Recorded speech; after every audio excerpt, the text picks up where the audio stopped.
ठीक है स्टार्ट करते हैं। तो पहला चैप्टर रिविजन का स्टार्ट करते हैं, केमिकल काइनेटिक्स। फिजिकल केमिस्ट्री के 3 चैप्टर हैं, उसमें एक चैप्टर आपका केमिकल काइनेटिक्स। ठीक है, क्या पढ़े थे अपन? छोटा सा रिविजन नोट्स बनाते हैं, है ना, शॉर्ट में, फिर अपन को क्वेश्चन देखते हैं। ठीक है, वर्कशीट रखे हैं। ठीक है, फिर क्वेश्चन देखते हैं। ठीक है, तो सबसे पहले चैप्टर का मतलब क्या था, अपन क्या पढ़े थे? What do you mean by chemical kinetics? It is a branch of chemistry which deals with the speed of reaction, no? Rate of reaction. Rate of reaction मतलब कोई chemical reaction possible है या नहीं, वो अपन already thermodynamics में देख चुके हैं। ठीक है, if that reaction is feasible, then how long it will take to complete, या how long it will take to complete its half life, यानी कि half reaction होने में कितना टाइम लगेगा। तो ये सारी चीजें कैलकुलेशन हम इसमें कर सकते हैं। तो it deals with the rate of reaction। ठीक है, रेट ऑफ रिएक्शन जिसको अपन स्पीड बोलते हैं नॉर्मल लैंग्वेज में, but in chemistry we call it as rate. ठीक है, रेट ऑफ अ रिएक्शन। इसी चैप्टर में अपन एक और चीज पढ़ेंगे कि what are the factors that affect the rate of reaction. कौन कौन से फैक्टर्स हैं जो रिएक्शन की स्पीड को बढ़ा सकते हैं, कम कर सकते हैं। ठीक है, तो factors affecting rate of reaction, factors affecting rate of reaction. उसके बाद इसी चैप्टर में हमको थोड़ा सा मैकेनिज्म भी पढ़ना है कि कोई रिएक्शन अगर एक स्टेप में नहीं हो रहा है तो वो मल्टीपल स्टेप लेता है, तो उस केस में हम कैसे उसका रेट डिटरमाइन करेंगे उस मल्टीपल स्टेप वाले रिएक्शन से। ठीक है, तो start with rate of reaction. तो रेट ऑफ रिएक्शन क्या हो गया? It is the speed of the reaction. वो बताएगा कि आपका रिएक्शन में कितना मोल पर लीटर पर सेकंड में वो रिएक्ट कर रहा है, या प्रोडक्ट कितने मोल पर लीटर के पर सेकंड के रेट से बन रहा है। तो आप रेट ऑफ रिएक्शन को दोनों टाइप से डिफाइन कर सकते हैं, with the help of reactant also and with the help of a product also. जैसे फॉर एग्जांपल अगर एक रिएक्शन है R give T, reactants give products, तो इसके रेट को हम दोनों रिएक्टेंट के टर्म्स में भी डिफाइन कर सकते हैं और प्रोडक्ट के टर्म्स में डिफाइन कर सकते हैं। जैसे कि अगर मैं रिएक्टेंट के टर्म्स में डिफाइन करना चाहूं तो ये हो जाएगा rate of change of reactants, इसके रिएक्शन जो भी इसका कंसंट्रेशन होगा उसका change upon change in time. मतलब if we started the reaction with R1 mole per liter, ठीक है, आफ्टर सम टाइम वो हो गया है R2 मोल पर लीटर, तो डेल R क्या या dr का मतलब क्या होगा? R2 माइनस R, जो कि हमेशा एक नेगेटिव वैल्यू होगी। क्या होगी? एक नेगेटिव वैल्यू। है ना, क्यों नेगेटिव वैल्यू होगी? क्योंकि हमें पता है कि जब रिएक्शन प्रोसीड करेगा तब रिएक्टेंट का जो कंसंट्रेशन है वो कम होगा। we start with a more concentration and कुछ समय के बाद उसका कंसंट्रेशन कम हो जाएगा रिएक्टेंट का। तो बेसिकली क्या होने वाला है? इसका डिफरेंस नेगेटिव आएगा। ठीक है, इसलिए अपन तो just to make the overall rate positive हम इसके आगे एक नेगेटिव साइन लगा देते हैं। तो जब भी मैं रिएक्शन का रेट रिएक्टेंट के टर्म्स में डिफाइन करूंगा तो सामने नेगेटिव साइन आएगा। उसका कारण है कि change in concentration of reactant is negative but the overall rate of reaction should be positive. तो पहले से एक नेगेटिव लगाते हैं। ठीक है, पर अगर मुझे प्रोडक्ट के टर्म्स में रेट डिटरमाइन करना है, डिफाइन करना है, तो simply dp by dt, change in the concentration of product upon change in time. ठीक है, यहाँ पे अपन दो टाइप के रेट पढ़े थे, एक इंस्टेंटेनियस और एक एवरेज। इंस्टेंटेनियस का मतलब था at for a particular instant, ठीक है, और एवरेज का हो जाएगा for a particular range of time, interval of time. ठीक है, instant of time and interval of time. तो ये दो टाइप के अपन रेट देखे थे। ठीक है, इस टाइप का एक रिएक्शन और, जैसे A plus B gives C plus D, अगर ये एक रिएक्शन है तो उसका रेट हो जाएगा, rate will be equal to, अपन चार्ज इक्वेशन लिख सकते हैं इसके लिए, minus dA by dt is equals to minus dB by dt is equals to dC by dt। आप डेल भी यूज कर सकते हो या फिर dD by dt। ये दोनों प्रोडक्ट्स हैं और ये दोनों रिएक्टेंट। आप किसी के भी टर्म में रेट ऑफ रिएक्शन निकाल सकते हो, विल बी सेम। ठीक है, ओके अगर ये रिएक्शन का कुछ ना कुछ कोफिशिएंट होता, अभी तो मैंने सारे कोफिशिएंट बन लिए, for example A give A plus B gives C plus D, तब इसका रेट क्या होता है? Rate is equals to 1 by A minus 1 by A D A by D T is equals to minus 1 by D D D upon D T is equals to 1 by C dc upon dt is equals to 1 by d dd upon dt। Coefficients उनके सामने आ जाएंगे, ठीक है। अब इस case में अपन दो terms बोलेंगे। आप इसको कंप्लीट क्या बोलते हैं? Rate of reaction. इसको कंप्लीट क्या बोलते हैं? Rate of reaction, rate of reaction, rate of reaction, ठीक है। बट सिर्फ इंडिविजुअल इसको हम कहते हैं rate of disappearance of reactant E, क्योंकि A is a reactant, it will disappear from time to time, तो इसका नाम होगा रेट ऑफ डिसअपीयरेंस और इनका नाम होगा rate of appearance of the product. Rate of disappearance, rate of disappearance, rate of appearance, rate of appearance. और जब उनके साथ उसका कोफिशिएंट भी मल्टीप्लाई कर देंगे रेसिप्रोकल करके, तब उसको कहेंगे हम रेट। दोनों में डिफरेंस समझ में आ रहा है ना? एक रेट ऑफ डिसअपीयरेंस है एंड 1 बाय बी अगर मल्टीप्लाई कर दियो सामने, तब वो रेट कहता है, रिएक्शन का रेट। वरना dv by dt is just the rate of disappearance of B, rate of disappearance of A, but 1 by A अगर सामने मल्टीप्लाई हो गया तो that gives you the rate of reaction। दोनों में डिफरेंस समझ में आ रहा है? Okay, this is all about rate of reaction कि क्या होता है रेट। अब बात करते हैं फैक्टर्स अफेक्टिंग रेट। कौन कौन से फैक्टर्स हैं जो रेट को अफेक्ट करते हैं? फैक्टर्स अफेक्टिंग रेट, ठीक है। फर्स्ट होता है आपका कंसंट्रेशन, ठीक है। कंसंट्रेशन पे आपका डिपेंड करता है रेट का। अगर आपने ज्यादा कंसंट्रेशन दिया हुआ है रिएक्टेंट का, तो रिएक्शन का रेट फास्ट होगा शुरू में। जैसे जैसे रिएक्टेंट का कंसंट्रेशन कम होने लगेगा, रेट ऑफ द रिएक्शन भी डिक्रीज होने लगेगा, ठीक है। तो आप एक ग्राफ भी बना सकते हैं, है ना? रेट ऑफ रिएक्शन का एक ग्राफ भी बनाया जा सकता है विद रिस्पेक्ट टू टाइम। अगर मैं बात करूं कि पहले कंसंट्रेशन वर्सेस टाइम बनाते हैं, कंसंट्रेशन वर्सेस टाइम। तो हमें पता है कि जब हम स्टार्ट करेंगे तो रिएक्टेंट का कंसंट्रेशन सबसे ज्यादा होगा, प्रोडक्ट तो अभी बनना चालू भी नहीं हुआ है तो जीरो होगा। पर जैसे जैसे टाइम निकलेगा, ये रिएक्टेंट का कंसंट्रेशन धीरे धीरे कम होने लगेगा और प्रोडक्ट का कंसंट्रेशन धीरे धीरे बढ़ने लगेगा। समझ रहे? टाइम के साथ रिएक्टेंट का कंसंट्रेशन कम होगा और प्रोडक्ट का कंसंट्रेशन जो है वो बढ़ेगा, राइट? क्लियर है? ओके, एक और ग्राफ बनाते हैं अपन, rate of reaction versus concentration, rate versus time ले लेते हैं। पहले आपका रेट हाईएस्ट होगा, अगर मैं आर के टर्म्स में निकाल रहा हूं तो वो कुछ ऐसा ग्राफ बनता है, ठीक है। और अगर मैं प्रोडक्ट के टर्म्स में निकालूंगा रेट ऑफ रिएक्शन, तो वो ग्राफ कुछ ऐसा बनेगा। क्योंकि शुरू में प्रोडक्ट के हिसाब से रेट ऑफ रिएक्शन जो है वो, अगर आप खेलिए तो रिवर्सिबल रिएक्शन की बात है, तो अगर रिवर्सिबल हो रहा है तो पहले रिवर्स रिएक्शन का रेट स्लो होगा, पर जैसे जैसे प्रोडक्ट बढ़ेगा तब आपका जो रिवर्स रिएक्शन का रेट जो है वो इंक्रीज होगा, ठीक है। तो अगर मैं प्रोडक्ट के टर्म्स में निकालूंगा तो ये आपका ऐसा कुछ ग्राफ बनेगा, और मैं रिएक्टेंट के टर्म्स में निकालता हूं तो ये ग्राफ बनेगा, ठीक है। ओके, फैक्टर्स अफेक्टिंग में कंसंट्रेशन हो गया, मतलब कंसंट्रेशन अगर ज्यादा होगा रिएक्टेंट का तो रेट ऑफ रिएक्शन ज्यादा होगा, ठीक है। सेकंड, टेम्परेचर देखे थे, टेम्परेचर मतलब जनरली टेम्परेचर इंक्रीज करने से रेट ऑफ रिएक्शन इंक्रीज होता है, ठीक है। उसके बाद third was the catalyst. Catalyst भी आपके रेट ऑफ रिएक्शन को बढ़ाएगा, क्योंकि ये अलग एक्टिवेशन एनर्जी का को कम करता है बाय टेकिंग अनदर पाथवे, जिससे एक्टिवेशन एनर्जी कम हो जाती है, ठीक है। तो ये इससे भी रिएक्शन का रेट बढ़ेगा। इसके अलावा सरफेस एरिया बोल सकते हैं, ठीक है। सरफेस एरिया अगर आप रिएक्टेंट को बारीक रखोगे तो वहां पर सरफेस एरिया बढ़ जाता है, तो वहां पर आपकी रिएक्शन की स्पीड बढ़ेगी, ठीक है। और एक फैक्टर कुछ छोड़ रहा है, नेचर ऑफ, नेचर सॉलिड में रिएक्शन थोड़ा स्लो होगा, है ना, गैसेस में रिएक्शन थोड़ा फास्ट होगा, ठीक है।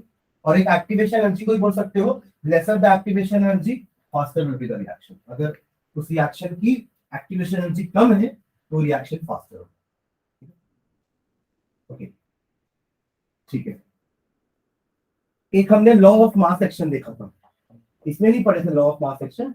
लॉ ऑफ मास एक्शन हम पढ़े थे इक्विलिब्रियम में, ठीक है। बट इसको यूज करा था हमने यहाँ पे भी बताने के लिए कि लॉ ऑफ मास एक्शन में जैसा हम करते थे यहाँ नहीं करते, यहाँ तो रेट लॉ होता है ना, ठीक है। तो लॉ ऑफ मास एक्शन में हम क्या करते थे कि अगर आपका एक रिएक्शन है A plus B give product, तो उसका रेट हम क्या बोलते थे कि rate is directly proportional to, अगर ये ए और ये बी है सामने, तो A to the power A and B to the power B, और इक्वल टू आया मतलब यहाँ पे एक वेलोसिटी कांस्टेंट लगा है।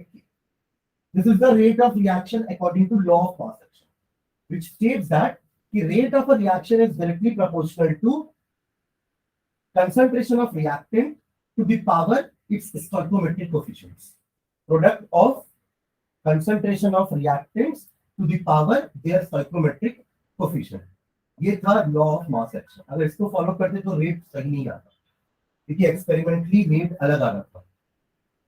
रेट जो है वो पूरे के पूरे मॉलिक्यूल पे डिपेंड नहीं करता है, ठीक है। तो यहाँ फिर एक नया लॉ आया था, rate law, which states that the rate is directly proportional to concentration of reactant का product, वो ठीक है, but raised to the power any other number other than stoichiometric coefficient. It may be equal to stoichiometric coefficient, but हर बार ही नहीं। Experimental result से पता चला कि जो उसका stoichiometric coefficient है वही हमेशा पावर में नहीं रहेगा।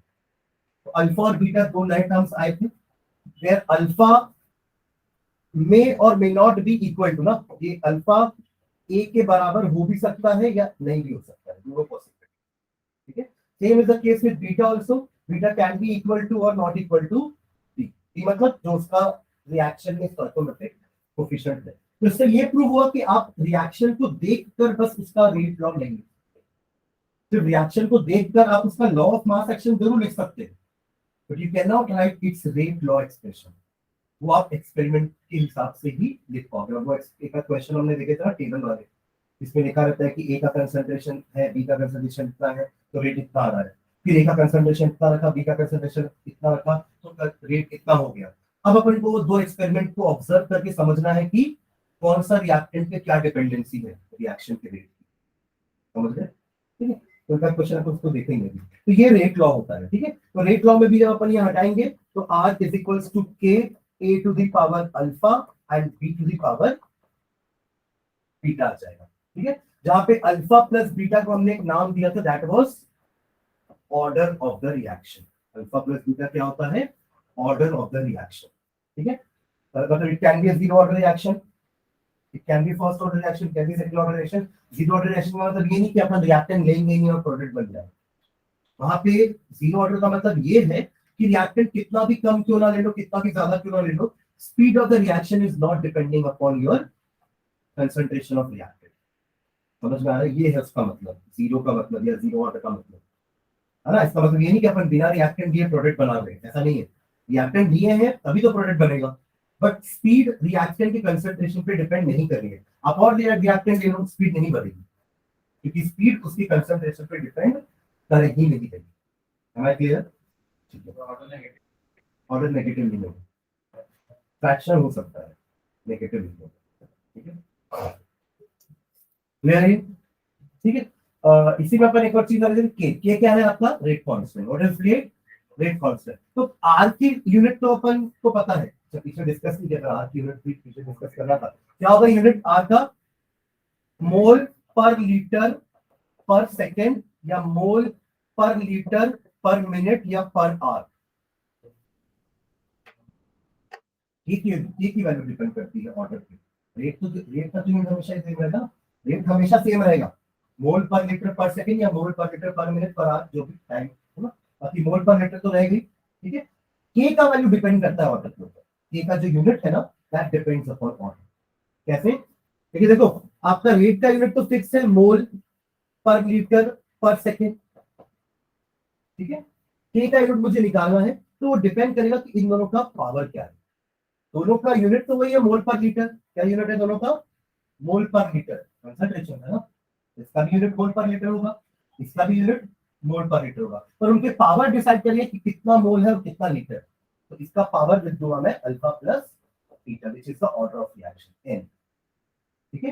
तो एन ले लेता हूं मैं उसको नेक्स्ट स्टेप पे। देखो, मोल पर लीटर पर सेकेंड इज इक्वल्स टू के मोल पर litre to the power N, mole पर litre to the power N, ठीक है। इसको नीचे ले आते हैं, तो के का यूनिट क्या होगा, ध्यान देना, मोल पर लीटर पर सेकेंड अपॉन मोल पर litre to the power n होगा ऐसा। अब इसको आप ऊपर लेके जाओ तो देखो फाइनली यूनिट क्या बनेगा, mole to the power, already 1 है नीचे n है, दोनों माइनस होगा, mole 1 to the power, sorry mole to the power 1 minus n litre. Mole ये -1 है ना, तो ये -n होगा, ऊपर जाएगा तो प्लस n -1 लीटर n-1, और सेकंड तो ऐसे ही रहेगा पर सेकंड। ठीक है, तो अगर मुझे आप फर्स्ट ऑर्डर के लिए या चलो जीरो ऑर्डर के लिए यूनिट निकालना है तो यहाँ मैं m के लिए क्या कर दूंगा, 0। तो m के लिए यहाँ पे 0 भी तो क्या होगा, मोल पर लीटर पर सेकंड, वही यूनिट आएगा जो रेट का है। इसलिए अपन रेट कांस्टेंट को ऐसे भी डिफाइन कर सकते हैं, ध्यान देना। रेट कांस्टेंट को कैसे डिफाइन करेंगे, rate constant is equal to rate of reaction when all the reactants are taken as unity, 1 mole per liter 1 mole per liter 1 mole per liter 1 mole per liter, तो ये हट जाएगा दोनों पूरा, 1 to the power a will be 1, 1 to the power b will be also 1, तो ultimately k is equals to r, k is equals to r। तो यहाँ से आप रेट कांस्टेंट कैसे डिफाइन करोगे, rate constant is nothing but the rate of reaction when the concentration of reactant is taken to be unity.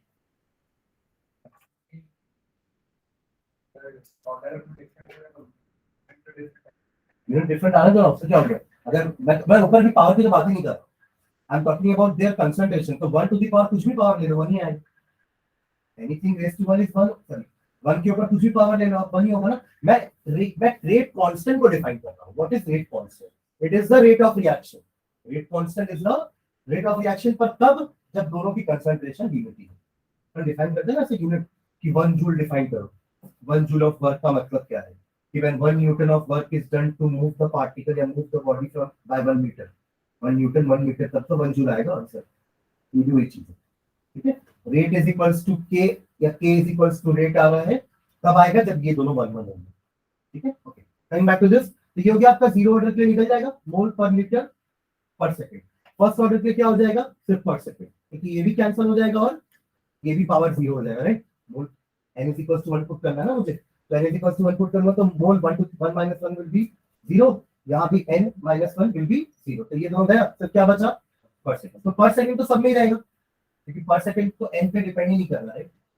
Second order की बात करेंगे तो पर मोल हो जाएगा 1 minus 2 करोगे तो क्या हो जाएगा, वो पर मोल लीटर पर सेकंड एज इट इज सब में है। तो ये k का यूनिट देख के भी आप पहचान सकते हो आपकी ऑर्डर क्या है इक्वेशन का या रिएक्शन का। Seeing the value of k, its unit will tell you कि रिएक्शन कौन से ऑर्डर का है। मोल पर लीटर पर सेकंड है तो जीरो ऑर्डर, पर सेकंड है तो फर्स्ट ऑर्डर, ठीक है। फिर पर मोल लीटर पर सेकंड है तो सेकंड ऑर्डर, ठीक है। ओके, तो ये तो इसकी बात हो गई। इसके अलावा जी हाँ, एक मॉलिक्युलैरिटी का अपन क्या पढ़े थे, it is the number of molecules which collide, है ना। ऑर्डर और मॉलिक्युलैरिटी में डिफरेंस होता है ना। अपन ये देखे थे कि मॉलिक्युलैरिटी किसी भी कॉम्प्लेक्स रिएक्शन के लिए कोई मीनिंग नहीं रखती है, क्योंकि कॉम्प्लेक्स रिएक्शन अलग अलग स्टेप्स में हो रहे हैं, है ना। तो उस अलग अलग स्टेप में आप अलग अलग का मॉलिक्युलैरिटी निकाल सकते हो, बट ओवरऑल मॉलिक्युलैरिटी डिफाइन नहीं कर सकते, ठीक है। अब उनमें भी दो स्टेप में जो स्लो स्टेप होगा that will be hour rate determining step. याद है एक रिएक्शन अपन ने लिया था, इसका रिएक्शन याद है क्या, NO2 N2O5 वाले रिएक्शन लिए थे, देखो एक बार दिखाना मुझे, बताना क्या है। N2O5 gives NO2 plus O2। Okay, इसका दो स्टेप का रिएक्शन लिखा है, क्या है, N2O5 gives NO2 plus NO3। अच्छा, ये रिएक्शन बैलेंस ही है ना, हाँ ठीक है। फिर ये जो NO3 आया है N2O5 NO2 plus O2, मतलब ये 2 होगा, ये भी 2 होगा, है ना।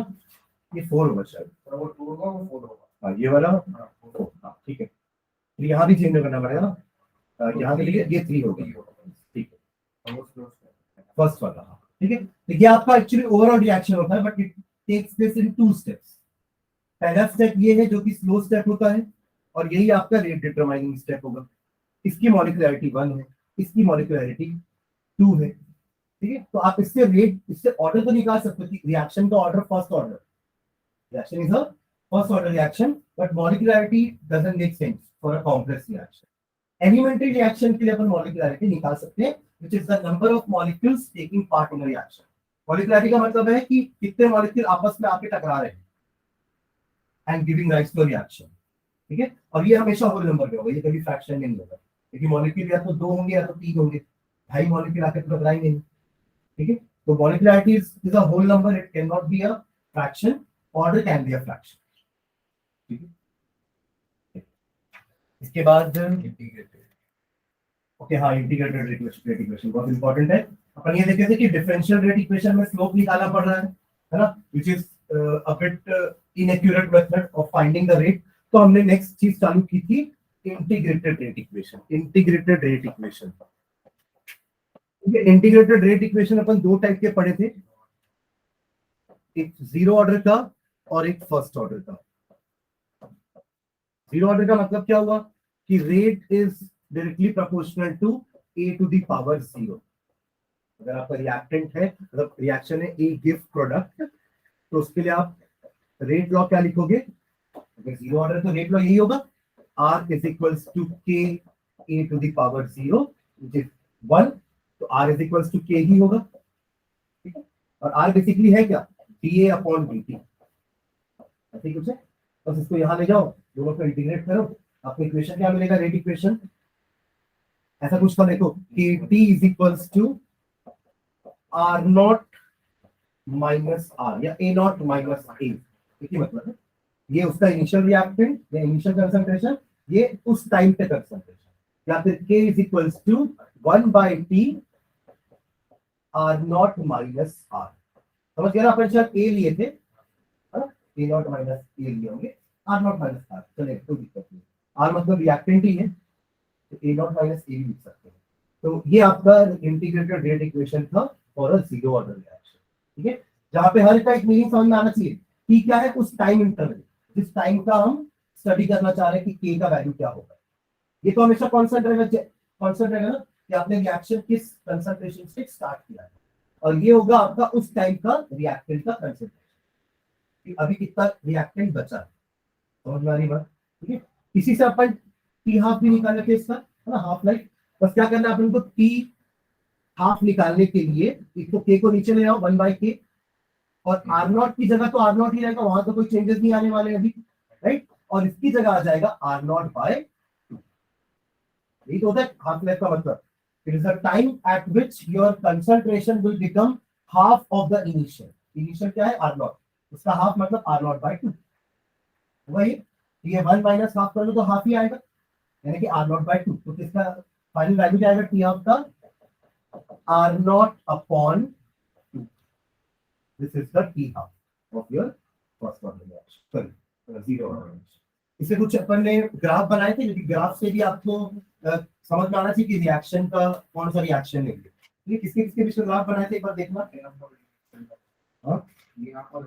टी हाफ और इनिशियल, मतलब टी हाफ यहाँ पे और इनिशियल कंसंट्रेशन आपका यहीं पे लिए थे। ओके, देखो टी हाफ और इनिशियल कंसंट्रेशन डिपेंड कर रहा है ना, डायरेक्टली डिपेंड कर रहा है, तो ऐसा कुछ ग्राफ बनता है, ठीक है। T half versus T one. और कौन सा ग्राफ बनाए थे?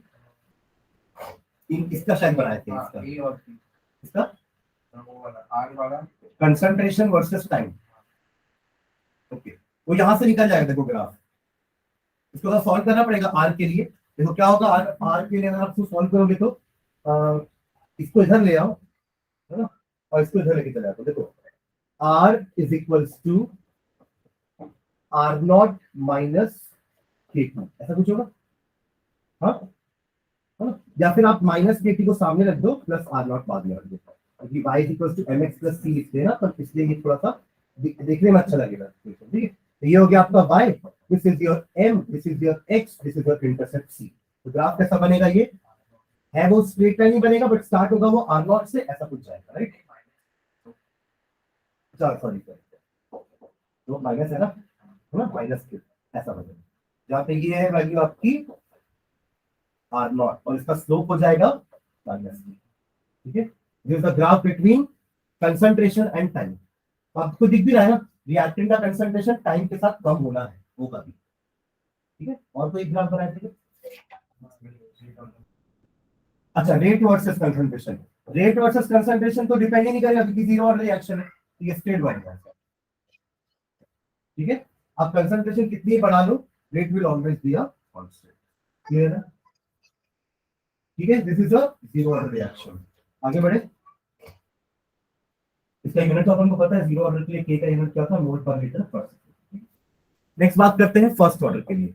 फर्स्ट ऑर्डर के लिए भी अपन एक लॉग वाला इक्वेशन निकाला था ना, k is equals to 1/t। देखो उसके जैसे ये पूरा आपने वहां क्या लिखा था, k is equals to 1/t a naught minus a, right, ऐसा कुछ था। यहां भी सेम रहेगा, बस ln आ जाएगा, तो ln a naught by this is the, समझ रहे हैं ना? ठीक है, तो ln को हटाने के लिए 2.303 कर देंगे तो सामने मल्टीप्लाई, तो वो लॉग हो जाएगा। तो k का वैल्यू एक और क्या हो जाएगा, 2.303 upon t log a naught upon. ठीक है, तो ये इक्वेशन हमने उसका डिराइव किया है। इसमें एक इक्वेशन और डिराइव किए थे t1 t2 के लिए, कि लेट्स से कि at time t1 concentration is a1, let's say at time t2 concentration is a2, तो उसका एक इक्वेशन और आया था। क्या था वो इक्वेशन k के लिए, k इज इक्वल्स टू 2.303। यहाँ पे अब टाइम था, यहाँ पे टाइम इंटरवल आ जाएगा t2 माइनस t, है ना। यहाँ लॉग इनिशियल मतलब a1 होगा और फाइनल मतलब a2 होगा। बाद वाला हमेशा पहले वाला कंसंट्रेशन ऊपर लिखते हैं और बाद वाला नीचे, तो यहाँ पे भी पहले वाला कौन सा होगा, a1, और बाद वाला होगा नीचे। क्लियर है? हाँ? तो ये वाला इक्वेशन अपना और डिराइव किया उसमें। इसी का हाफ लाइफ निकाले थे यहाँ से, t is equals to 2.303 upon k log of, ये हो जाएगा a नॉट की जगह a नॉट ही रहेगा और नीचे हो जाएगा a की जगह a नॉट बाय 2। ये ऊपर जाएगा तो लॉग टू कितना होता है 0.3010, लॉग टू कितना होता है 0.3010, तो 2.303 into 0.3010 upon k, which is coming out to be 6.693 upon k. This is the t half of the first order reaction. ठीक है, तो ये तीन इक्वेशन इसके इंपॉर्टेंट है। इसके भी ग्राफ देखे थे अपन, क्या क्या था ग्राफ, किसी भी बनाए थे, हाँ, लॉग a वर्सेस t, तो यहाँ से निकालना पड़ेगा लॉग a वर्सेस t, है ना। कैसे वो देखना है यहाँ पे, देखो इसी चीज से निकालेंगे। ठीक है, ये वाला equation k is equals to 2.303 upon t। ठीक है, अच्छा, चलो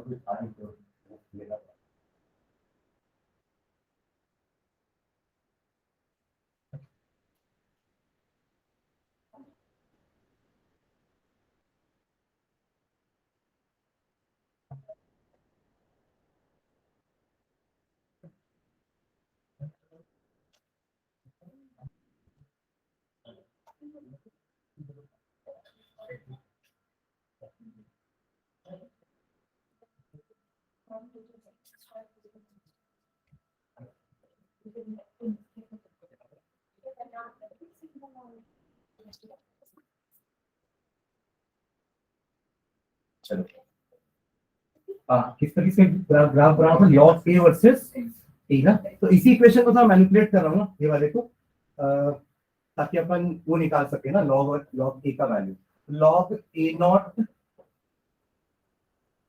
माइनस लॉग a, देख सकते हैं ऐसा, लॉग की प्रॉपर्टी लगा है यहाँ पे। ठीक है, उसके बाद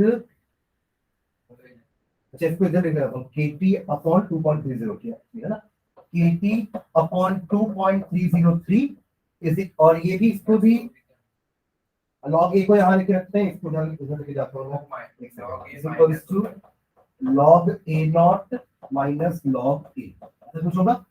अब लॉग a को इधर ले आओ, इसको इधर लेके चलो, ये माइनस k अपॉन 2.303 लॉग उसका स्लोप आएगा, स्लोप क्या आएगा, माइनस k अपॉन 2.303। देखो ऐसा कुछ लिखेगा ये,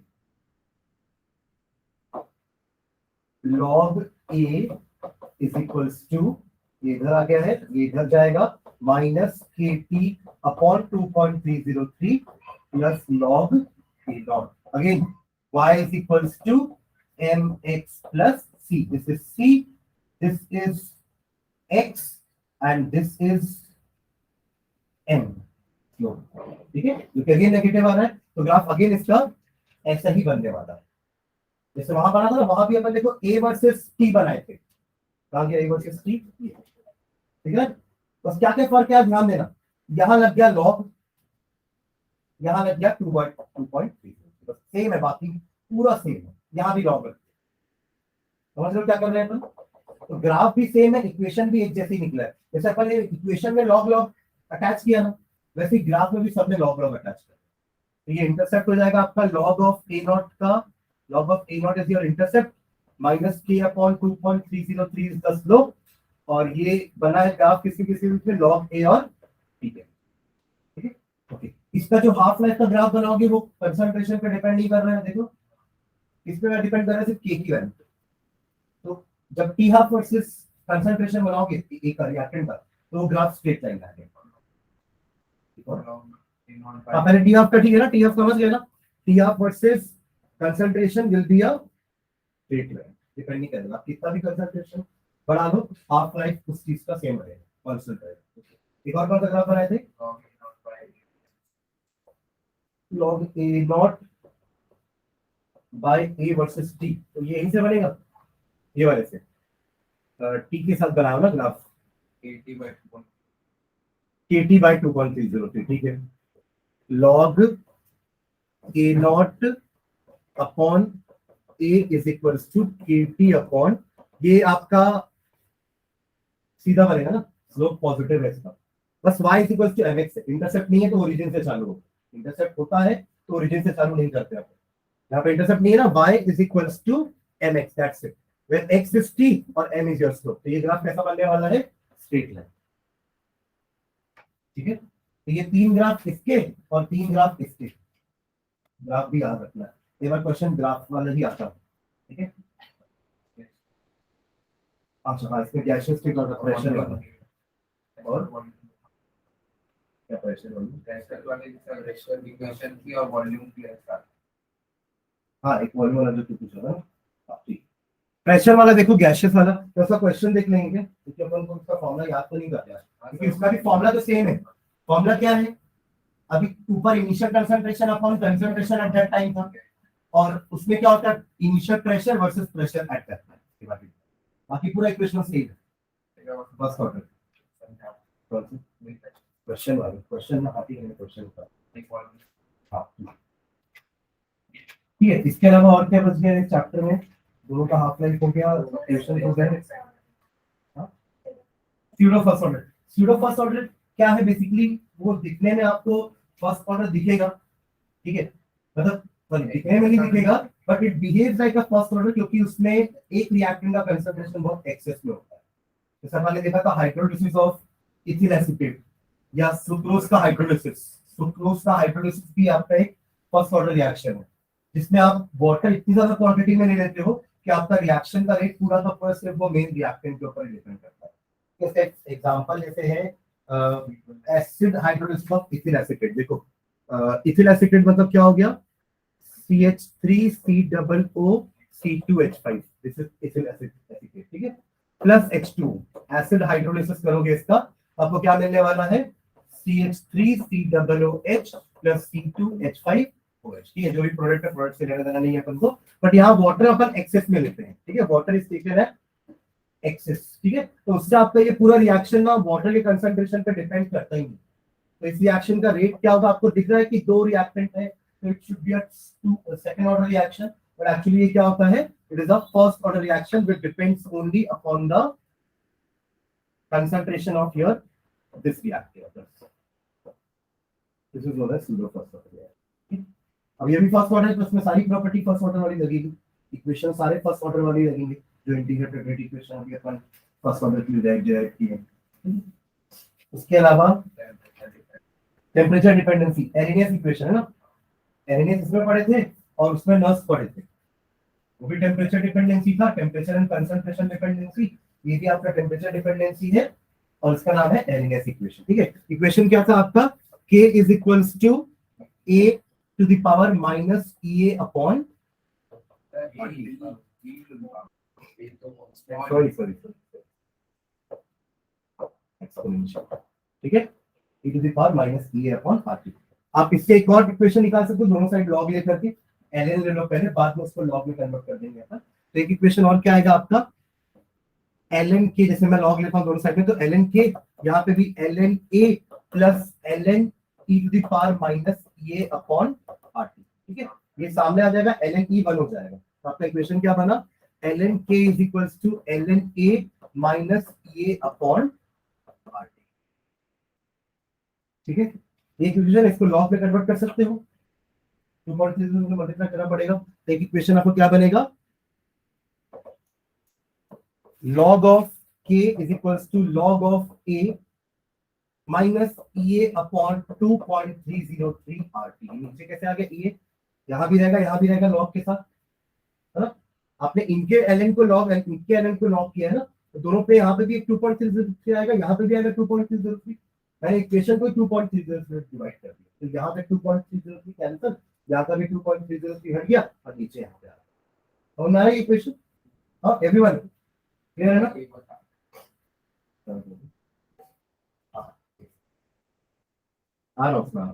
ये थी इक्वेशन, ठीक है। इसमें एक और इक्वेशन अपन डिराइव किए थे कि K1 K2 लिए थे और T1 T2 लिए थे टेम्परेचर। ये एक्चुअली टेम्परेचर डिपेंडेंसी तो बता रहा है ना, आपको बोल दिया कि इस टेम्परेचर पे ये K1 है, T1 पे K1 दिया हुआ है, T2 पे K2 दिया हुआ है, आप निकालो ये क्या होता है या ये क्या होगा, कोई एक चीज निकालने बोल देगा आपको, ठीक है। अपन का एक इक्वेशन और होगा, log of K2 by K1 is equals to ये अपॉन 2.303 RT, और यहाँ पे अच्छा हाँ ये नहीं आएगा, ठीक है। हाँ यहाँ पे आएगा आपका T2 minus T1 upon T1T, ठीक है। ये इक्वेशन और वो इसी से ही आएगा ना, ये इक्वेशन से। आप इसको कैसे लिखोगे, फर्स्ट केस लो, log K1 is equals to log A minus EA upon 2.303 RT1। फिर ऐसे ही दूसरा इक्वेशन लो, log K2 is equals to log A minus EA upon 2.303 RT2। बस फिर दोनों इक्वेशन को माइनस कर दो, तो आपका log A कैंसिल हो जाएगा, इसलिए आपको log A नहीं दिख रहा है। तो इससे क्वेश्चन कैसे आ सकता है, आपको K1 K2 की वैल्यू दे देगा, T1 T2 की वैल्यू दे देगा कि इस टेम्परेचर पे K का वैल्यू ये है, इस टेम्परेचर पे K का वैल्यू ये है, आपको EA निकाल के बोल देगा एक्टिवेशन एनर्जी, तो निकाल जाएगा इस इक्वेशन से। नहीं है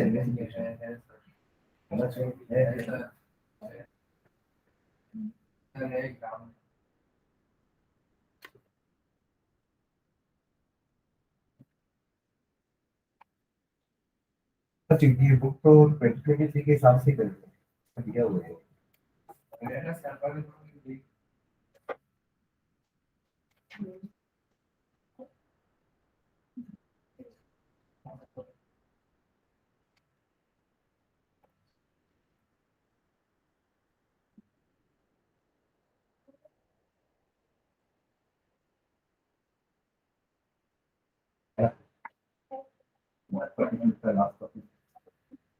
ठीक है, तो ये एरिया इक्वेशन है, ठीक है। अब क्या बोला था वो इक्वेशन लिखना, क्या रखा, दो ग्राफ पड़े थे ना, एक ग्राफ आपका वो एक्टिवेशन एनर्जी वाला था, ऐसा कुछ था देखो ग्राफ, और एक बार कैटलिस्ट डाल के, है ना। एक ग्राफ ये था एक्टिवेशन एनर्जी और actually potential energy versus reaction coordinate का एक ग्राफ था, ठीक है। क्या होता है, कोई भी रिएक्शन अगर उसको होना है, रिएक्टेंट से प्रोडक्ट बनना है, तो रिएक्टेंट का कंसर्न, रिएक्टेंट की एनर्जी थोड़ी ज्यादा होती है, इसको एक बैरियर क्रॉस करना होता है, और जब वो प्रोडक्ट बनता है तो वो स्टेबल हो जाता है, उसकी एनर्जी कम होता है। ये आपका एक्चुअली रिएक्टेंट का एनर्जी है, ये प्रोडक्ट का एनर्जी है, और रिएक्टेंट को प्रोडक्ट बनना है तो उसको ये एक्टिवेशन बैरियर को क्रॉस करना होता है, एक्टिवेशन। एक तो ग्राफ ये, ठीक है।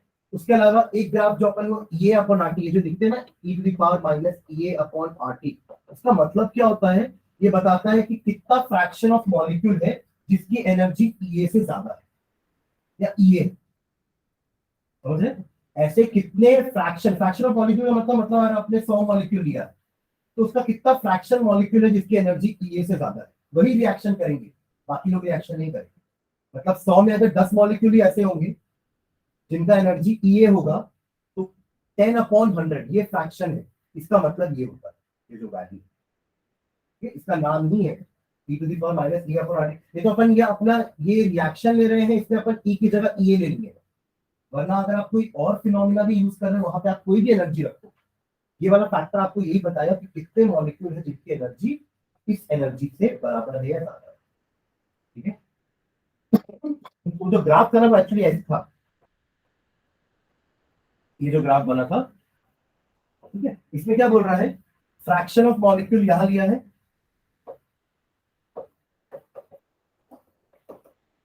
फ्रैक्शन ऑफ मॉलिक्यूल, और यहां है potential energy, kinetic energy.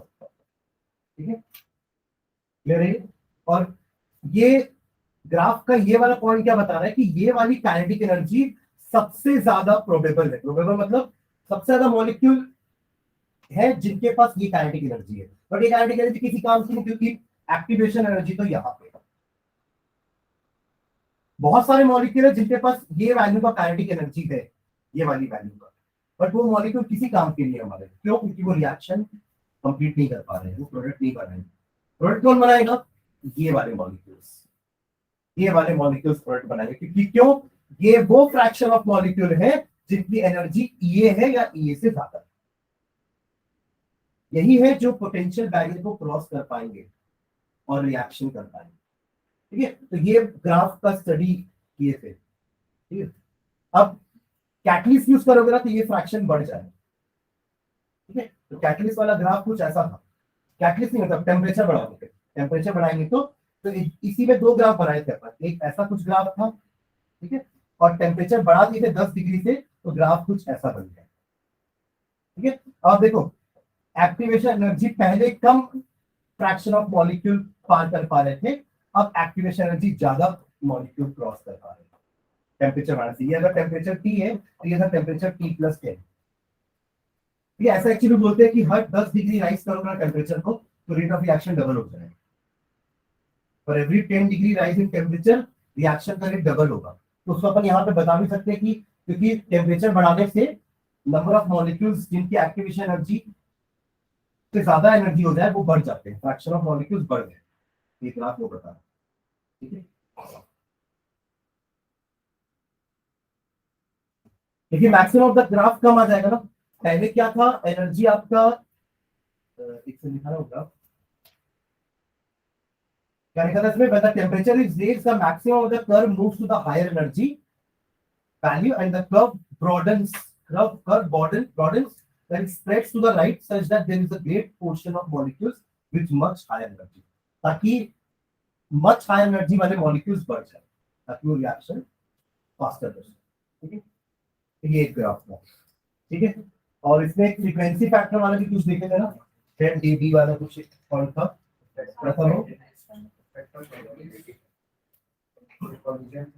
Collision theory. हाँ, कोलिजन थ्योरी मतलब इफेक्टिव कोलिजन, और कोलिजन का मतलब क्या होता है? कोलिजन मतलब सिर्फ टकराना है ना, पर इफेक्टिव कोलिजन कौन होंगे? जिसमें ये एक्टिवेशन एनर्जी क्रॉस होनी चाहिए। एक इक्वेशन निकाले थे इसका भी अपन, rate is equals to ZAB e to the power minus EA upon RT। जहां पे ये आपका जो Z था ना, ये था आपका collision frequency, this was the collision frequency. फिर इसमें एक फैक्टर और मल्टीप्लाई किए थे, वो था P, ZAB e to the power minus EA upon RT। ये वो ओरिएंटेशन वाला था, याद है? एक ओरिएंटेशन भी तो दिया था कि प्रॉपर ओरिएंटेशन का भी कोलिजन होना चाहिए। तो ये आपका PZAB e to the power minus EA upon RT। ठीक है, दो फैक्टर हो गए, एक आपका ओरिएंटेशन फैक्टर हो गया और एक आपका एनर्जी फैक्टर। ठीक है, ये एनर्जी फैक्टर तो है, ये कोलिजन फैक्टर हो गया ये वाला, ठीक है, और ये ओरिएंटेशन फैक्टर। और कुछ छूट रहा है क्या इसमें?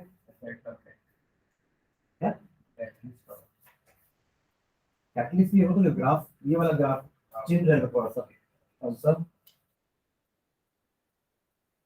ये नहीं, ये वाला ग्राफ, ये ग्राफ ऐसा हो जाएगा, एक्टिवेशन एनर्जी कम हो जाएगी, कैटलिस्ट के डालने से एक्टिवेशन एनर्जी कम हो जाएगी, एक अल्टरनेट पाथवे आ गया, तो इससे रिएक्शन फास्ट हो जाएगा। ठीक है, और कुछ टॉपिक इसमें छूट रहा है क्या? देख लो।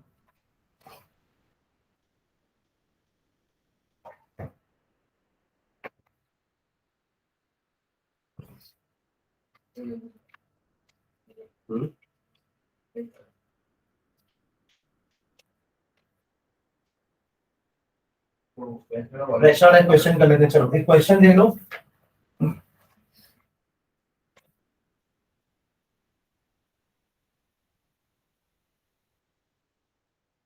N2O5 का डिकम्पोजिशन कर रहे हैं अपन यूजिंग दिस रिएक्शन।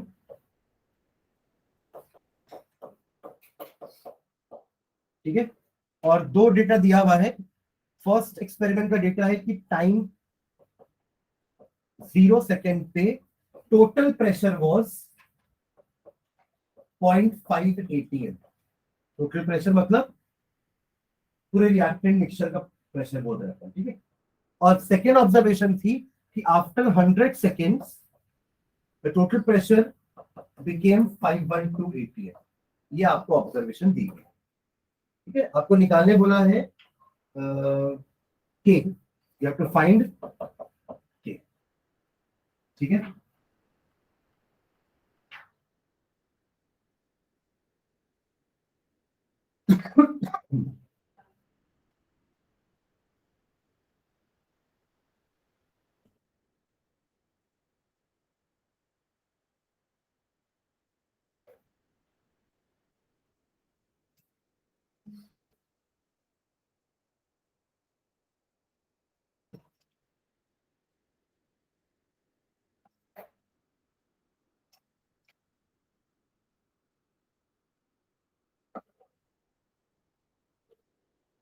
वह आगे बढ़ते हैं। तो कैसे निकालेंगे अपन? स्टार्ट रिएक्शन से करेंगे। 2N2O5 gives 2N2O4 plus O2, ठीक है। एट टाइम 0.5 atm क्या दिया है? सिर्फ इसी का प्रेशर, क्योंकि 0 पे कभी तो कोई रिएक्टेंट रिएक्ट करके प्रोडक्ट नहीं बनाया होगा। तो जो शुरू का जो दिया है ना, actually it is the initial pressure of your reactant at time t equals to 0। अभी इनके कारण प्रेशर क्या है? 0। फिर तक ये बनेंगे। क्लियर है? पहला पहला वाला ऑब्जर्वेशन, हाँ, ठीक है। अब for time t is equals to 100 second, let's say कि ये x मोल बना होगा तो उसके कारण प्रेशर x हो गया होगा, x atm। अगर इसके कारण x atm हो तो ये तो double the number of molecule बने उसके, तो इसके कारण प्रेशर 2x हुआ होगा। और ये भी, इसका भी कोफिशिएंट 2 है, तो इसका प्रेशर 2x से कम हुआ। समझ रहे हो? इनका प्रेशर x से बड़ा है, 2x से बड़ा है, तो इसका प्रेशर 2x से कम होगा। ये अपन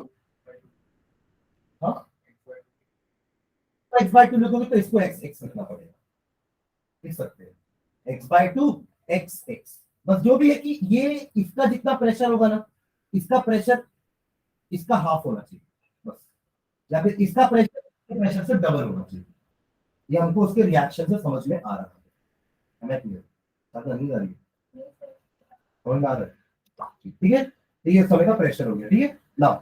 अब देखो, यही प्रेशर आपको 0.512 दिया हुआ है, क्या दिया हुआ है? ये आपको 512,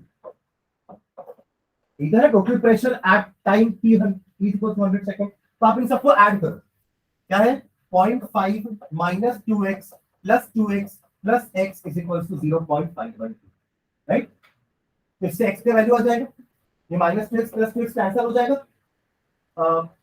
0.5 plus x is equal to 0.512, तो x कितना आ जाएगा? 0.512 minus 0.5, this will give you 0.012 x का वैल्यू होगा ऐसा, तो एटीएम, ठीक है।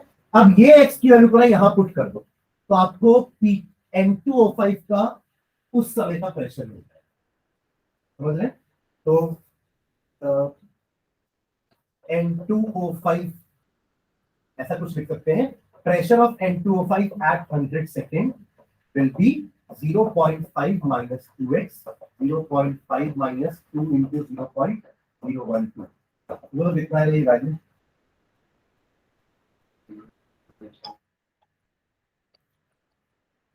0.476, 0.476 ठीक है। ये हो गया आपका N2O5 का उस समय का प्रेशर, और ये है N2O5 का इनिशियल प्रेशर। बस अब फर्स्ट ऑर्डर रिएक्शन पुट कर दो। रिएक्शन में पहले से लिखा हुआ है कि the following data were obtained during the first order thermal decomposition of N2O5। First order का रिएक्शन क्या अपना K का फॉर्मूला क्या है? K is equals to 2.303 upon time T, question लिख देता हूं, T log ऑफ, पहले रिएक्टेंट का कंसंट्रेशन लिख दें, पर यहां पे प्रेशर देंगे। पीआई मतलब इनिशियल प्रेशर, पीटी मतलब उस समय का प्रेशर, ठीक है। वही तो निकाले हैं, निकाल चुके हैं, इसलिए मैं फॉर्मूला नहीं रखवा रहा, फॉर्मूला जरूरत भी नहीं है, उसका डेरिवेशन आएगा फिर, ठीक है। इससे सीधा अपन कंसेप्ट से चलो तो गलती नहीं होगी, ठीक है। ओके, तो initial 2.303 upon T log of P I, आपको पता है कितना है पी आई 0.5, और अभी कितना हो जाएगा N2O5, बस इसको सॉल्व करना है, ठीक है, हो जाएगा।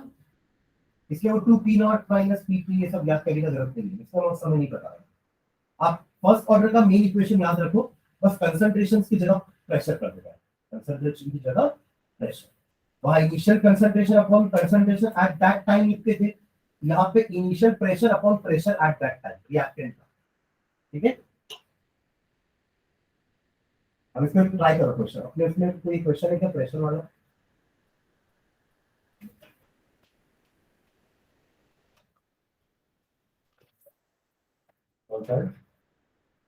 ये दिया है ना, जो मैं आपको अभी पूरा रिवाइज करवाने ये सब दिया हुआ है इसमें, ठीक है। प्लीज इसको एक बार पढ़ना ना, रिविजन नोट्स, हाँ प्लीज बोल रहा हूँ, ठीक है। ये सब दिया है जो आज मैं पूरा रिविजन करवाया हूँ, है ना। Integrated first law, half life, second, ये जीरो ऑर्डर का भी है, फर्स्ट ऑर्डर का भी है, ये अभी वाला क्वेश्चन वाला, ठीक है। और ये स्यूडो ऑर्डर हो गया, फिर एक्टिवेशन एनर्जी, एरिनेट इक्वेशन, ठीक है। तो 2-3 पेज का एक रिविजन नोट्स है इसमें सबका,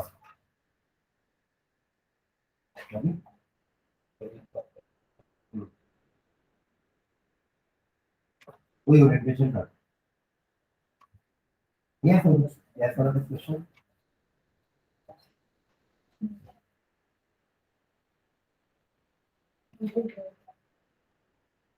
कौन सा?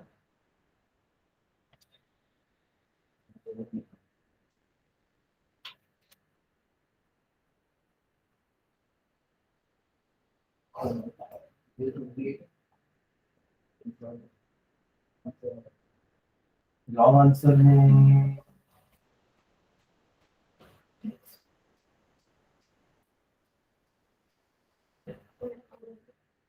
नहीं, चलो क्वेश्चन नंबर 10 देखते हैं, क्वेश्चन नंबर 10 लॉन्ग आंसर का क्वेश्चन नंबर 10 तो वहाँ से नहीं जाओ, कौन सा? उसको आ रहा है। पहले ही आ?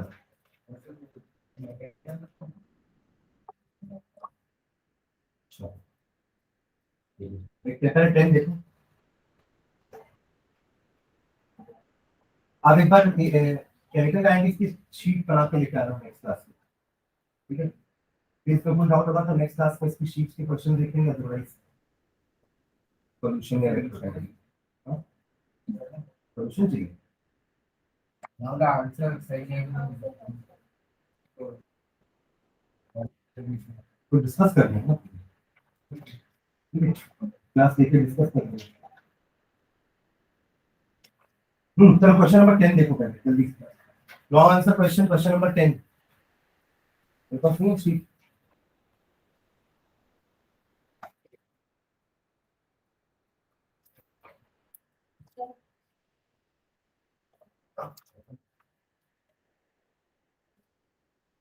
आपके पास तो लाइन नहीं है,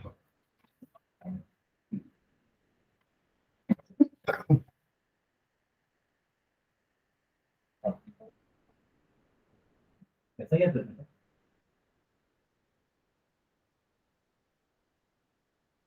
लो कितना बेटा दिखाया लाइक ट्राई करो ना क्वेश्चन नंबर 10 निकालो,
और वीकली पेपर था एक्शन भी तो पूरा एक ही था एक्शन से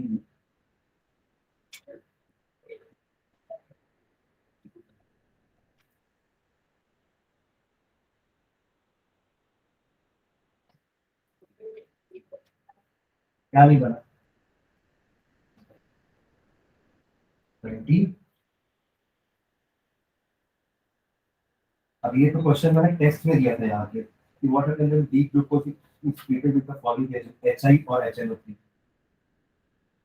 अभी यहाँ पे टेस्ट का क्वेश्चन है कौन से टेस्ट क्वेश्चन में नहीं बताया तो हाँ HI में N से बनेगा HNO3 में ग्लूकेन फॉलिक एसिड बन रहा है। अब ये सब तो बनने चाहिए ना, तो यहाँ पे टेस्ट के क्वेश्चन है तो एनसीईआरटी को उठा के दिया है क्वेश्चन और 25 इंक्रीजिंग ऑर्डर ऑफ ये न्यूक्लियोफिलिक एडिशन रिएक्शन बताना है और ये एसिडिक स्ट्रेंथ बताना है। इस टाइप के सब क्वेश्चन किए रहते हैं, मतलब एग्जैक्टली ये क्वेश्चन नहीं किए और अगर एसिडिक स्ट्रेंथ पढ़े ना कि क्या क्या फैक्टर एसिडिक स्ट्रेंथ को डिक्रीज या इंक्रीज करेगा। जैसे अगर कोई मिथिल ग्रुप लगा हुआ है, ये मिथिल ग्रुप इलेक्ट्रॉन डेंसिटी बढ़ा देगा ऑक्सीजन के ऊपर तो वो H को लीक करने नहीं देगा जल्दी। इलेक्ट्रॉन डोनेटिंग इलेक्ट्रॉन विथड्रॉइंग जैसे BR है इलेक्ट्रॉन विथड्रॉइंग मोड। और अब देखो ये पास में लगा ये दूर में, ये जो ये पास में लगा ये दूर में लगा तो ये ज्यादा इफेक्टिव होगा इलेक्ट्रॉन लेने में। सबसे ज्यादा इफेक्टिव ये होगा, फिर ये होगा और फिर ये होगा। और 35 का फर्स्ट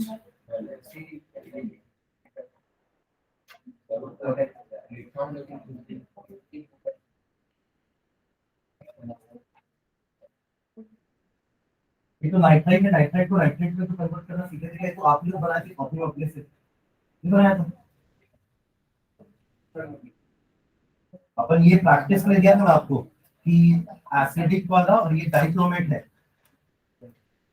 तो कितना इंपॉर्टेंट है ऑक्सीडेशनल प्रॉपर्टी। मैंने बताया डी वाले में वो K2Cr2 का ऑक्सीडेशन रिएक्शन ये KMnO4 का ऑक्सीडेशन रिएक्शन इंपॉर्टेंट है। तो वो नाइट्राइट वाला जो क्वेश्चन अपन यहाँ किए थे, नाइट्राइट को नाइट्रेट में कन्वर्ट किए थे ना, कोई H2SO4 लिए थे या K2Cr2 से बना तो बनेगा क्या क्या एक K2SO4 एक Cr2SO4 का ट्वाइस है ना, और नाइट्राइट का नाइट्रेट हो जाएगा और पानी और एक बेसिक मीडियम में दिया है Cr2O7 बेसिक मीडियम का रिएक्ट नहीं करेंगे 2 volt negative acidic medium hydroxide. तो देखते हैं और अब आप लोग करो ना, क्वेश्चन ट्राई करो ना। एक्सपेरिमेंट दिया हुआ है ना आपको, देखो क्या क्या एक्सपेरिमेंट दिया हुआ है। 4 एक्सपेरिमेंट दिया है। पहला एक्सपेरिमेंट देखो क्या बोल रहा है, ए का कंसंट्रेशन 0.2 है, बी का 0.3 है, तो रेट 4.2 × 10⁻² है, ठीक है। अब उसको कंपेयर करो आपको थर्ड के साथ। थर्ड के साथ क्यों बोल रहा हूँ, क्योंकि बी कांस्टेंट है, बी सेम है ना, तो बी सेम रखे ए को डबल किए तो देखो रेट में क्या फर्क दिख रहा है आपको, रेट 4 टाइम्स हो गया है। 4.2 का डबल करोगे, ट्रिपल करोगे, 4 टाइम्स करोगे तो आएगा 16। 4 का 16 समझ में आ रहा है ना, 4 टाइम्स मतलब आपने कंसंट्रेशन डबल किया, वहां रेट 4 टाइम्स बढ़ गया, मतलब स्क्वायर पे डिपेंडेंसी है। कैसी डिपेंडेंसी है, स्क्वायर पे, मतलब रेट इज इक्वल्स टू के ए के कंसंट्रेशन का स्क्वायर होगा, इतना तो श्योर है ना। ये फर्स्ट और थर्ड एक्सपेरिमेंट देख के हमको समझ में आ रहा है। अगर ऐसे नहीं समझ में आ रहा तो इक्वेशन लिख लो और फिर डिवाइड कर लो, समझ रहे हो। इसको देख के रेट इक्वेशन तो लिख सकते हो ना, ऊपर अल्फा बीटा लिख देना बस। हाँ हाँ ऐसा लिखना पड़ेगा, समझाना प्रॉपर कि bye seeing experiment number 1 and 3 we can say that since by keeping the concentration of B constant and doubling the concentration of A, reaction का rate 4 times हो गया। तो 2 times करने से 4 times का मतलब R directly proportional to A का square, ये चीज है। अब B के लिए देखने के लिए कोई A का 2 वैल्यू लो जो कांस्टेंट है, सेकेंड एंड फोर्थ एक्सपेरिमेंट, ठीक। सेकेंड एंड फोर्थ एक्सपेरिमेंट देखो क्या हो रहा है, ए का कंसंट्रेशन कांस्टेंट है, बी का कंसंट्रेशन 4 टाइम्स की है, तो देखो रेट भी 4 टाइम्स हुआ है, मतलब यहाँ डिपेंडेंसी पावर 1 की, तो आपको ऑर्डर कितना रिएक्शन का with respect to A and B पूछा, तो विथ रेस्पेक्ट टू ए 2 है, विथ रेस्पेक्ट टू बी 1 है। ठीक है, उसके बाद राइट द रेट लॉ। अब तो रेट लॉ लिख सकते हैं, तो लिख दिया रेट लॉ। ठीक है, और ओवरऑल ऑर्डर ऑफ रिएक्शन कितना हो जाएगा 2 + 1 3। रेट कांस्टेंट निकाल लो कि कोई भी एक्सपेरिमेंट। हाँ, चारों का निकाल के एवरेज। हाँ हाँ, करना पड़ेगा, ऐसे ही कर रहे हैं मतलब।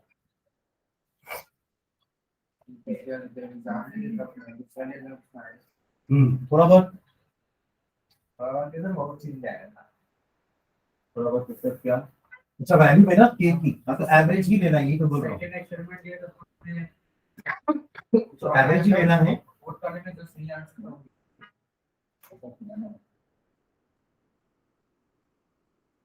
एवरेज ही। हाँ चलो ठीक है।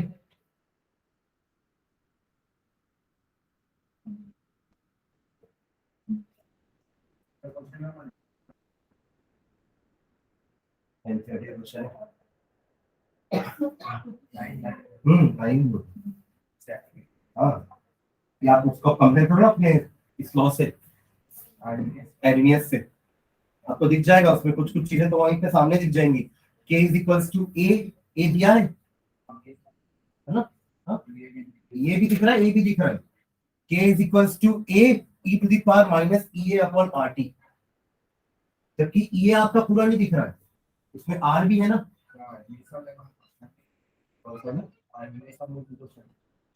कर लेते हैं, देखो question.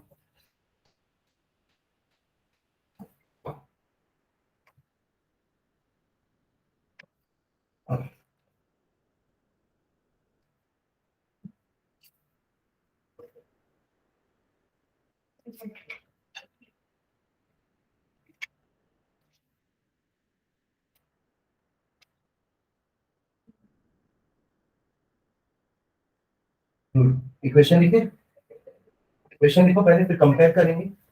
According to Arrhenius equation, k is equals to a e to the power minus e a upon RT, ये लिखो।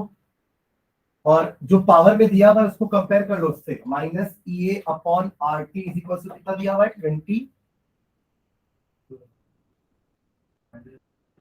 25,000 की बाई।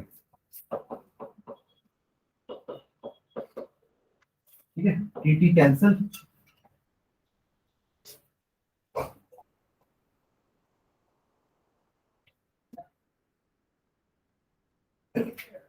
ये निकालना है, आर को मल्टीप्लाई कर दो वहां पे बस, है ना? उससे ये निकल जाएगा। किलो जूल में आएगा, वो के लिखा हुआ है ना, किलो जूल के। क्या पार्ट है वो, निकालिएगा बोला उसमें, कैलकुलेट किए for this reaction and rate. हाँ, रेट कांस्टेंट के काम आएगा ना, वो फर्स्ट ऑर्डर रिएक्शन है ना, तो आपको हाँ बस। तो और इक्विवेलेंट में क्वेश्चन है भी, आपको हाफ लाइफ दे दिया है, यानी कि टी हाफ पता है 0.693 अपॉन के करोगे तो के निकल जाएगा। समझ रहे हो? ये ठीक है, ये सबको समझ में आ गया है? 9 हो जाएगा। इसको बस आर को वहां मल्टीप्लाई कर दो तो आपको ई का वैल्यू निकल जाएगा kilo joule per mole. Kilo joule, R का वैल्यू क्या आ जाएगा 8.314 किलो जूल पर मोल में फाइनल वैल्यू आएगी। ठीक है, और जो सेकंड पार्ट बोला ना क्वेश्चन में कि कैलकुलेट ई के बाद वहां क्या लिखा, एड rate constant if it's half life period is 300 minute. तो टी हाफ आपको दिया हुआ है 300 मिनट, तो टी हाफ इज 0.693 अपॉन के, यहां से किया जाएगा। ए का यूनिट पर मिनट ही लिखना, ठीक है, क्या होगा पर मिनट। ठीक है, या उसको सेकंड में चेंज करके फिर लिख दो पर सेकंड आएगा आंसर। क्या फर्स्ट ऑर्डर क्या होगा, वही तो होगा, पर सेकंड पर मिनट ही तो होता है भाई, पर टाइम ही तो होता है फर्स्ट ऑर्डर का।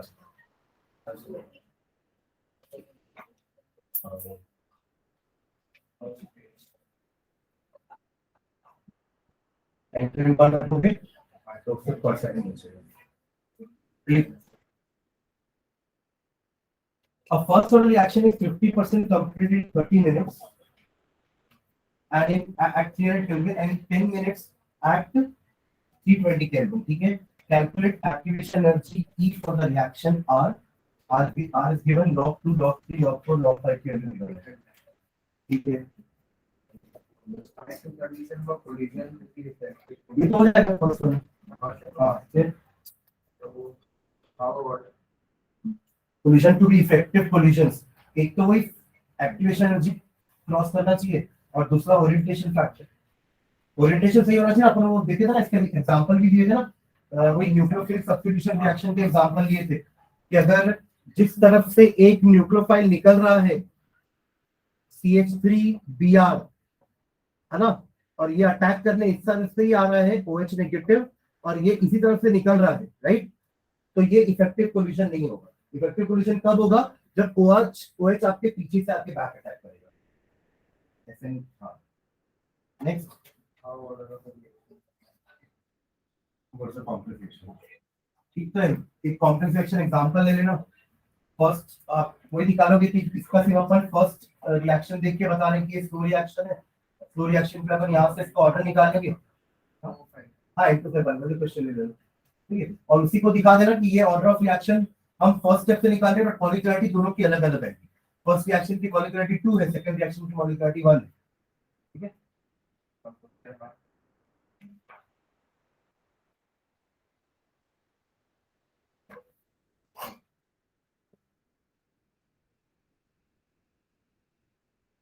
Purple magnesium.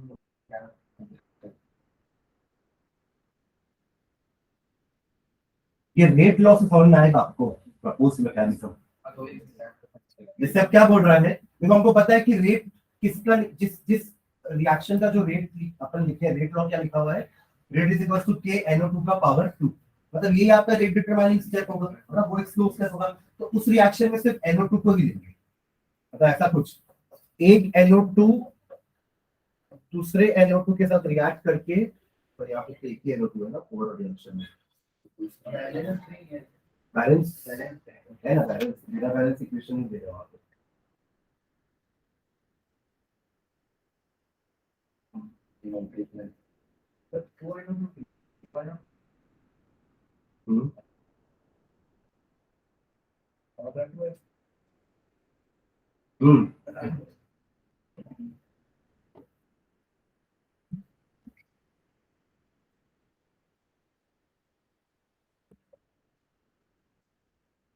ये अगर दे रहा होगा NO3 and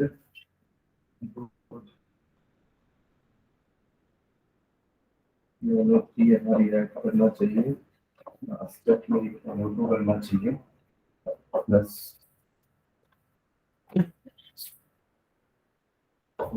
CO plus CO2 plus M2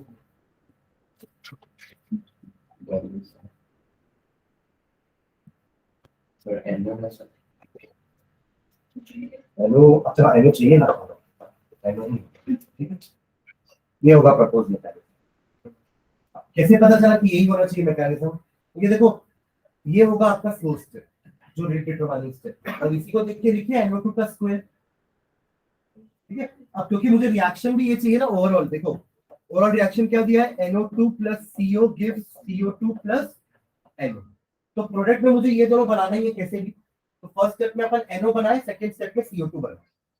अब एक NO2 एक्स्ट्रा था, इसलिए मैंने प्रोडक्ट में एक NO2 और बना दिया ताकि दोनों कैंसिल हो जाएगा जब ऐड करोगे. और यहाँ जो NO3 बना है, ये NO3 आपके फाइनल रिएक्शन में तो दिख नहीं रहा है, तो ये NO3 को यूज करके दूसरा एक जो रिएक्टर मैंने यूज नहीं किया है वो सेकंड स्टेप में यूज करें.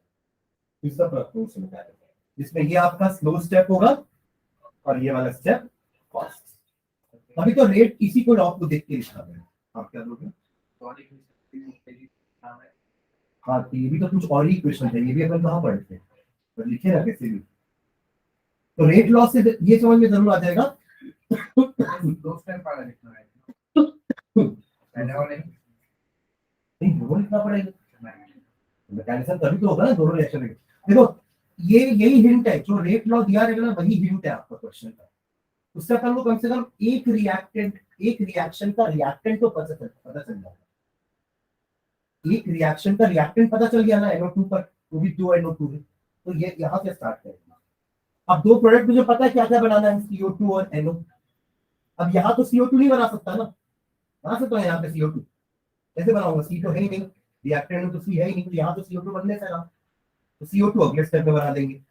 यहाँ बना दो NO3 और NO, समझ गए, क्योंकि NO तो चाहिए ना मुझे, तो NO यहाँ बन गया, एक इंटरमीडिएट बना दिए। ये इंटरमीडिएट किसका रिएक्ट करेगा, आई मेरा एक रिएक्टेंट बचा है जो पार्ट नहीं लिया है, ये सेकंड स्टेप में आ जाएगा।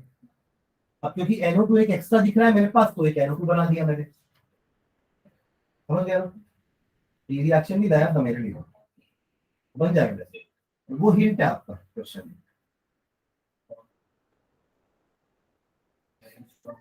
ये फोर्थ क्वेश्चन बन जाएगा, देखो फोर्थ क्वेश्चन ये स्यूडो फर्स्ट ऑर्डर रिएक्शन है, सुक्रोज का हाइड्रोलिसिस, देखा क्वेश्चन नंबर 4 है ना, उसका एक्सप्रेशन भी हो जाएगा, रेट ऑफ रिएक्शन का C12H22O11 पे है ना। अच्छा पहले तो रेट ऑफ रिएक्शन का एक्सप्रेशन निकालना बोला, रेट लॉ अगला बोला है, हो जाएगा ये क्वेश्चन नंबर 4। ठीक, 5 भी दे देना एक बार 5, तो उसको ट्राई करोगे, ठीक है,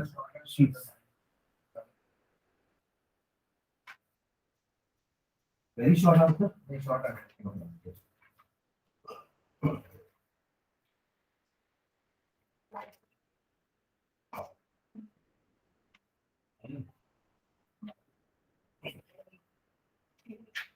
ऐसी था क्या, ये क्या था, उसमें कुछ चीज नहीं है। टेम्परेचर पे था, ठीक है।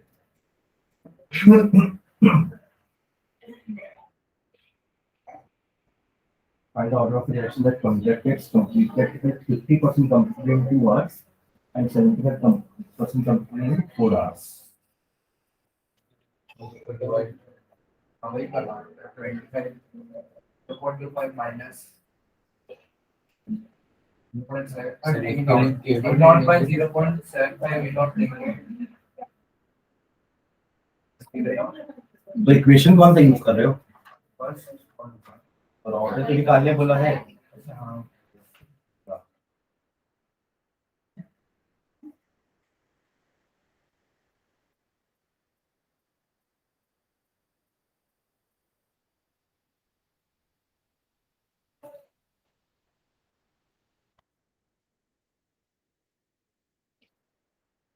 तो यार बताओ, जब तक क्वेश्चन नंबर 4 बनाओ तो कॉपी लो, क्वेश्चन नंबर 4 बनाओ जल्दी सब कॉपी लो।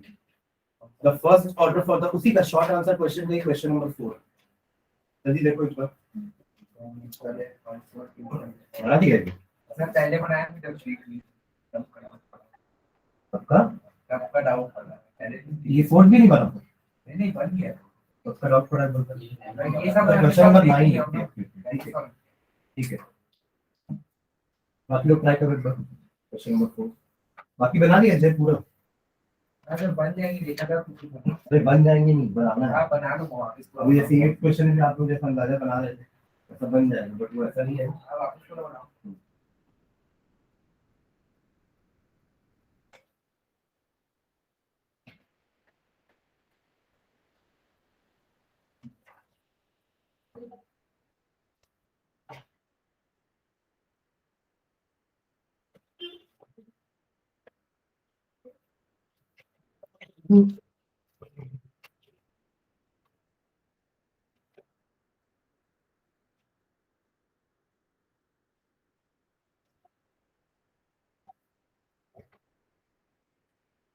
तो ऐसा है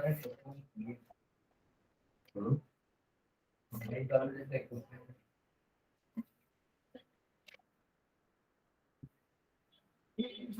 एक्सरसाइज करो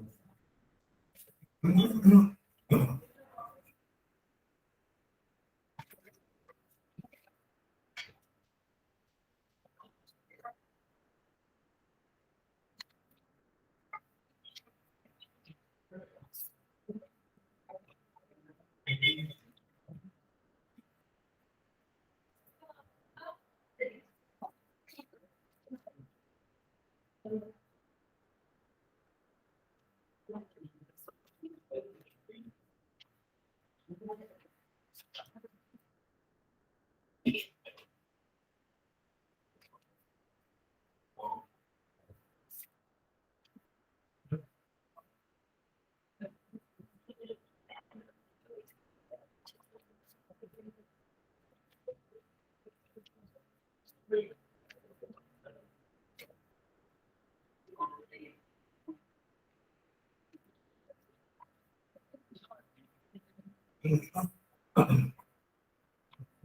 सब कुछ कैसे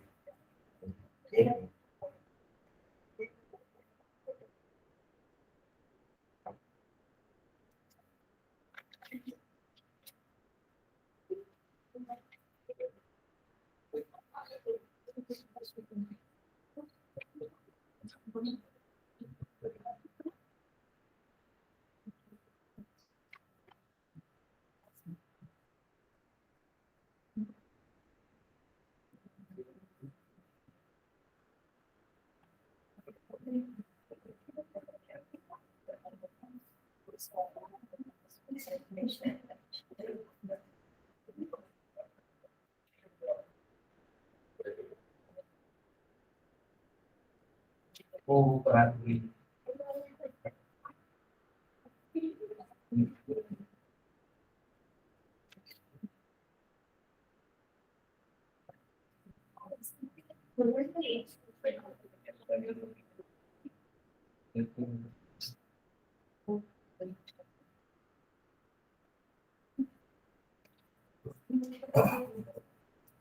एक वॉल्यूम वाला बता वॉल्यूम वाला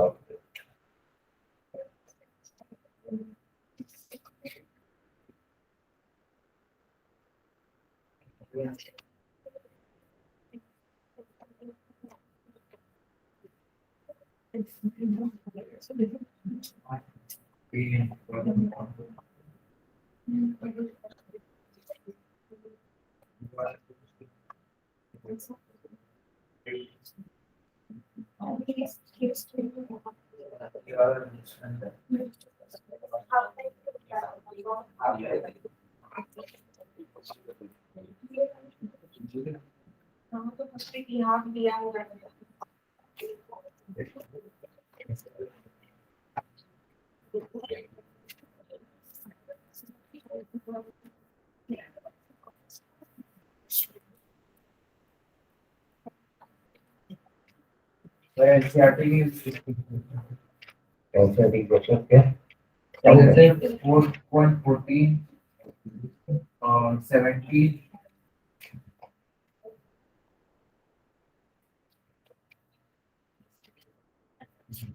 14 7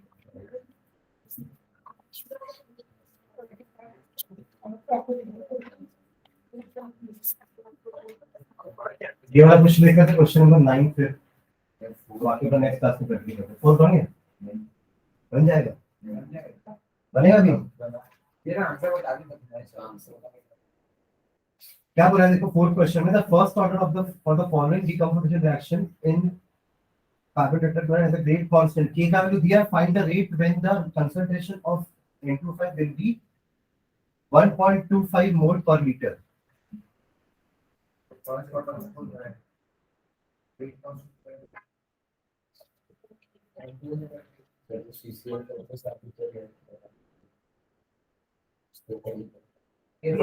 इसी फोटो में कभी कैटलिस्ट से समझ गए रिएक्शन तो नीचे वाली है ना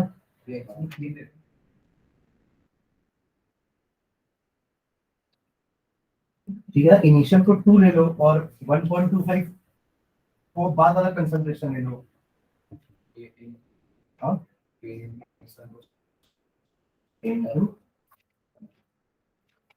हाँ उससे भी निकाल सकते हैं रेट कांस्टेंट तो दिया है हाँ ये भी दिया है डायरेक्ट मल्टीप्लाई कर लो ट्यूशन यूज करेगा जरूरत ही नहीं पड़ेगा एक बार 9 क्वेश्चन देखो फिर अपन नेक्स्ट क्लास में कंटिन्यू करेंगे इसको वापस find the order of the reaction that gets 50% completed in 2 hours and 75% completed in 4 hours ऐसा कुछ दिया ना क्वेश्चन पढ़े तो देखो 50% मान लो अगर कंसंट्रेशन A है इनिशियल वाला तो उसको A/2 होने में कितना टाइम लग रहा है 2 आवर्स ठीक है एंड 75% कंप्लीशन का मतलब क्या है 4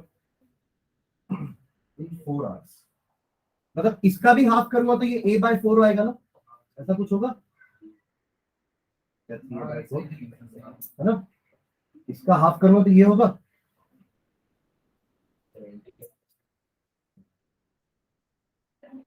नहीं वो तो इसका बोल रहा हूँ ना 75%। तो सर उसका कर हाँ मैं इसका कर रहा हूँ आधा आधा जस्ट। 50 और 25%। हाँ ये 4 आवर्स में हो रहा है ना।